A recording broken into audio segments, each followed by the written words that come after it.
दंडी के जाने के बाद साधु वैश्य ने नित्य क्रिया के पश्चात नाव को ऊंची उठते देखकर अचंभा माना और नाव में बेल पत्ते आदि देख वह मूर्छित हो जमीन पर गिर पड़ा। मूर्छा खुलने पर वह अत्यंत शोक में डूब गया।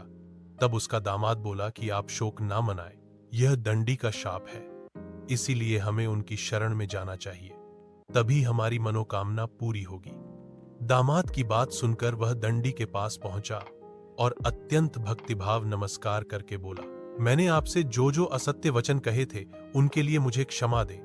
ऐसा कह कहकर महान शोकातुर हो रोने लगा। तब दंडी भगवान बोले, हे वणिक पुत्र, मेरी आज्ञा से बार बार तुम्हें दुख प्राप्त हुआ है, तू मेरी पूजा से विमुख हुआ।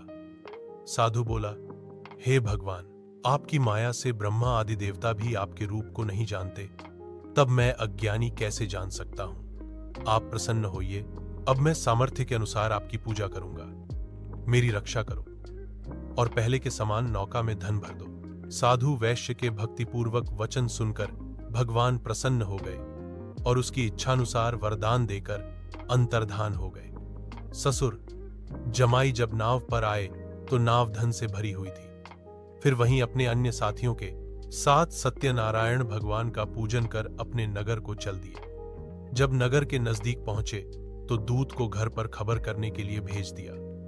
दूत साधु की पत्नी को प्रणाम कर कहता है कि मालिक अपने दामाद सहित नगर के निकट आ गए हैं। दूत की बात सुन साधु की पत्नी लीलावती ने बड़े हर्ष के साथ सत्यनारायण भगवान का पूजन कर अपनी पुत्री कलावती से कहा कि मैं अपने पति के दर्शन को जाती हूं, तू कार्य पूर्ण कर शीघ्र आ जा।